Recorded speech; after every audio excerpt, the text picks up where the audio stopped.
Hello guys, welcome to the channel. Please make sure you subscribe and leave a comment.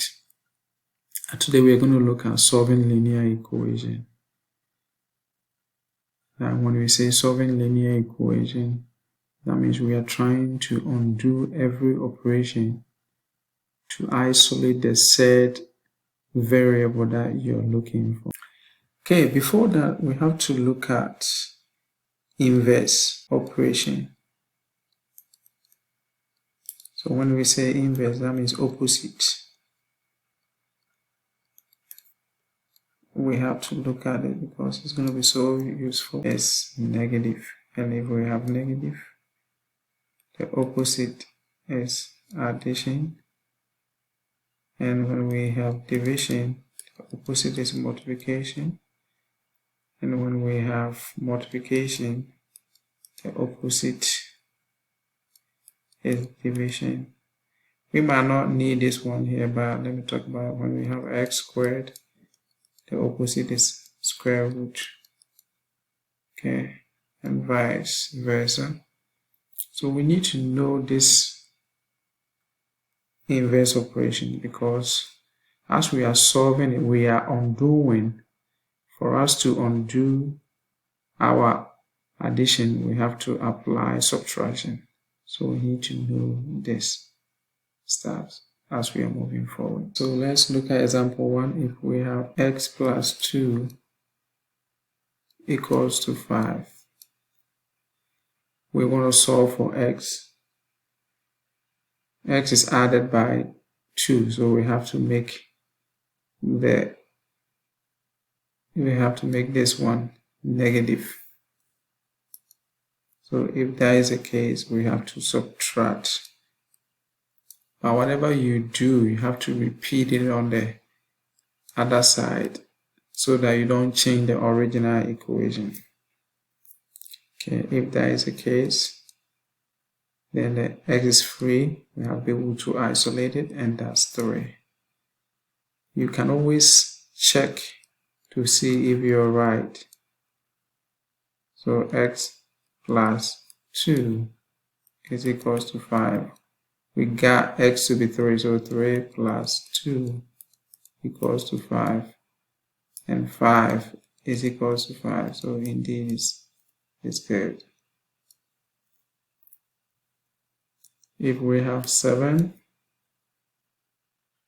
is equals to 8, that's example 2,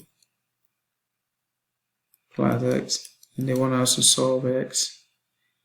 Normally, students think that the variable have to always be on the right hand side. No, it can be on the left hand side. It's like a human being. Sometimes you'll be facing forward, and sometimes you turn around and you're looking backwards. It's the same you. Okay, so here we have to get rid of this positive 8 here. There's nothing in front of it, so we assume or we know that it have to be a positive. So we have to, which happens to be negative 8, and we have to repeat it on the left hand side here. So this turn into 0, and then 7 take away 8. We realize that 8 is bigger and it's of negative, so we have to be negative, and we get negative 1, and we get it. This is okay. If you want to turn it around, you can say x is equals to negative 1. We have 3n is equals to 12, and we want to solve for n. So they are multiplying, which is literally one number times 3 will give us 12. But if you don't know it and you want to solve it, it is multiplication. So opposite of multiplication is division. So you will divide here by 3. You have to repeat the same thing on the right hand side so that you don't change the equation. And this tend to be 1. You got n, which we can write it as that, and 12 divided by 3, which is 4. And you can always plug it back in, and then for you to check. Example 4, if we have 8 equals to m over 2. They want us to solve for m. The m is being divided, so we have to get rid of that division too. So what do? We apply the opposite force, which have to be multiplication, so times 2, and you have to do the same thing here, so times 2. So here become 2 divided by 2, which is 1, so they go away, and then 8 times 2, which is 16. Let me get that. You can plug it back in to check. So all this thing that we have been doing is just one step equation. Let's look at example 5, which is going to be about 2 steps.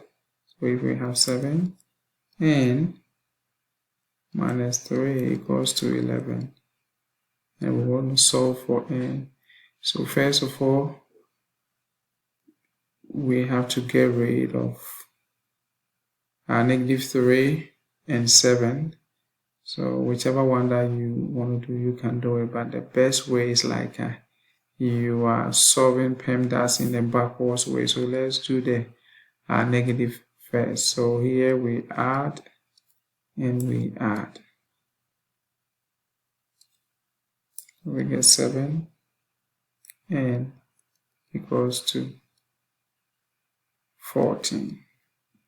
And here is multiplying, so we divide here and we divide. And that turns into 1. And 14 divided by 7 is 2. Let's look at 6. Example 6. We have m over 2 plus 3 equals to 14. So here we have to get rid of the addition. So we subtract here. We repeat the same thing here.